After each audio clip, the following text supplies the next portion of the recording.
Hello, is anyone here?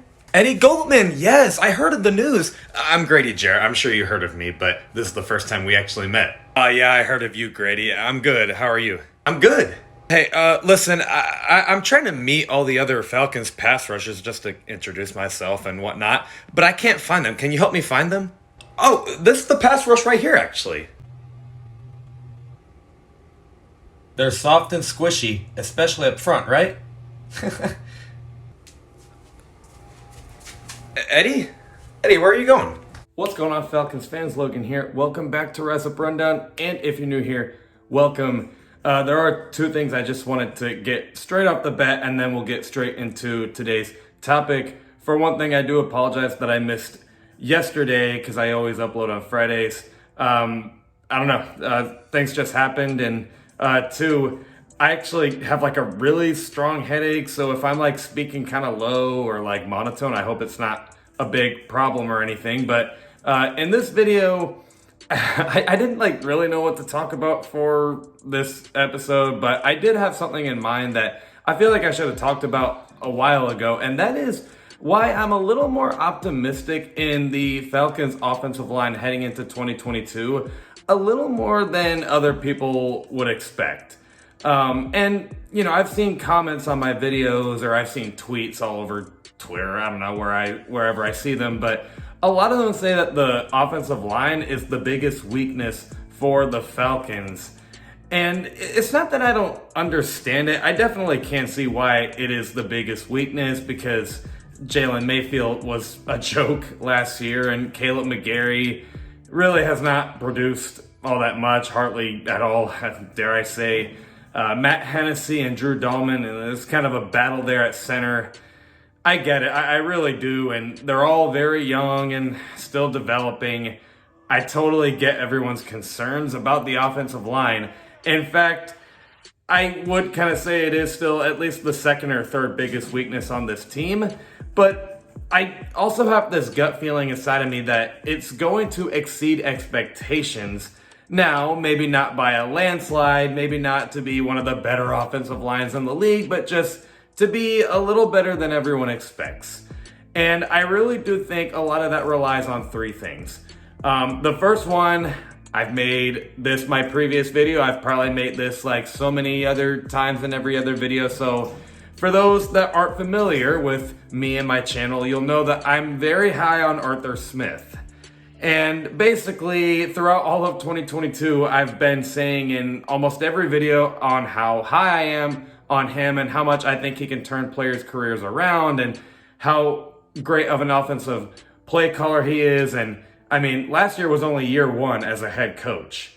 You'd think maybe entering year two, he definitely could have a lot more tricks up his sleeve instead of just getting his feet wet as a head coach. So I know it's only year two, but still, you got to think that the play calling and the offense is just going to be a lot better with a year two coach than a year one, right? So I think not only are the quarterbacks going to play better, not only the wide receivers going to play better, the running backs, but I think with Arthur Smith and how great he was in Tennessee, the offensive line should be a lot better with much better play calling. Instead of just with a head coach that's getting his feet wet, is all I'm really trying to say. I won't say much more about Arthur Smith. You'll have to see my other videos that you will find plenty of those on this channel. Even if they are on Arthur Smith, I most likely talk about Arthur Smith in those videos. I'm very high on him, and I think he's going to call a lot better plays for this offensive line. Now, another reason I think this offensive line could be a lot better, and it kind of goes back to Arthur Smith, but I think that they are working with the correct offensive players and, you know, weapons and play calling to have them develop in the first place. And what I mean by that is they have not only, a group of scrambling quarterbacks. So I know you could argue and say that's actually not so good for them because the less they practice protecting the quarterback, the less better they get. Sure, but at the same time, I feel like it doesn't put much pressure on them. And, you know, you kind of have to start small and take baby steps, right? Like, yeah, sure, we have more mobile quarterbacks, and yeah, it might be less practice, but I mean, as long as you're practicing when the opportunity comes, is all I'm really trying to say. Like, You know, like there's going to be just the right amount of practice to protect the quarterback. And then Arthur Smith really loves utilizing the running backs. That will be plenty of practice for that offensive line with Cordero Patterson, Tyler Algier, Damian Williams. I'm pretty sure the run offensive line is going to be very, very good, at least this year. I really do feel the running game. I've said it in a lot of videos. I think the running game is going to be very special this year, and I think because of the running backs we have and the coaches we have, the wide receivers to block, I think this offensive line is just going to follow along and practice and get really good at the run blocking. But pass blocking, you just got to take baby steps because that's just not the same thing as run blocking. And as long as they're developing slowly but surely is all I'm really trying to say for this offensive line. And then the third thing is, I honestly don't think that this offensive line is just not talented is all I'm really trying to say.